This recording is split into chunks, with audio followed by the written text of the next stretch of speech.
কাজ করতে গিয়ে উপর থেকে পড়ে গুরুতর আহত এক শ্রমিক, তার নাম সঞ্জীব দাস। ঘটনা মঙ্গলবার সাবরুম পশ্চিম জলেফা গ্রাম পঞ্চায়েতের গর্জনতলী এলাকায়। এদিন এলাকার শ্যামল দেবনাথের বাড়িতে রাজমিস্ত্রি কাজ করতে গিয়েছিলেন সঞ্জীব, কিন্তু কাজ করার সময় অসাবধানতার কারণে হঠাৎ ওপর থেকে পড়ে যান তিনি।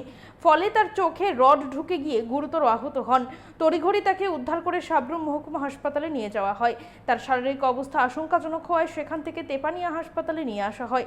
ঘটনায় এলাকায় চাঞ্চল্যের সৃষ্টি হয়েছে। আমরা শুনবো ঠিক কি জানাচ্ছেন বাকিরা।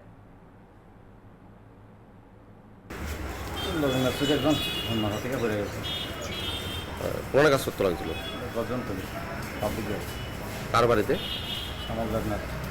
আচ্ছা, কোন জায়গাতে বাড়ি? গর্জনতলী যাবো। যে যে পড়ে গেছে এর নাম কি? সঞ্জীব দাস। বাড়ি কোনখানে? শাস্ত্রীকরণ। কী তো হয়েছে পড়ে আছে? তো ইন্ডিয়ার সাম্বারে দিয়ে রড ঢুকিয়া জেলায় মানে চোখের সাইডে দিয়ে রড ঢুকে গেছে। এখন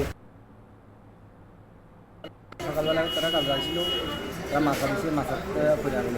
আমি তো বাড়িতে ছিলাম, সাইডে কাজ করতে আসছি। আমার কাজ আমি কতটুকু উপরে কাজ করতে আসলে? একতলার উপরে না দোতলার? না এটা আমি নেচের তালার কাজ করতেছি। তো আপনি যে কাজ করাইতেছেন বাড়িতে, শ্রমিকরারে সুরক্ষার লাগিয়া কোনো রকম সামগ্রী দিচ্ছেন নেই?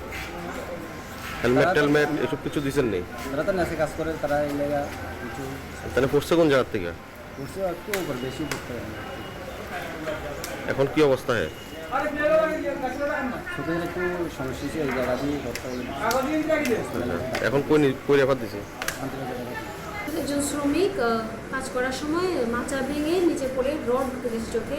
ওনার নাম হলো সঞ্জীব দাস, বয়স 37 বছর, বাড়ি শাস্ত্রীকরণী। তো চোখে রড ঢুকে যাওয়ার ফলে, ইঞ্জুরি বেশি হওয়ার ফলে আমরা ওনাকে অপথলমোলজিস্ট আর সার্জারি কনসালটেশনের জন্য পাঠানো হয়েছে। কোথায়? শান্তিবাজার পাঠানো হয়েছে। ও শান্তিবাজারে অপথলমোলজিস্ট নেই, তাই ওরা হাতে বানিয়ে নিয়ে গেছে।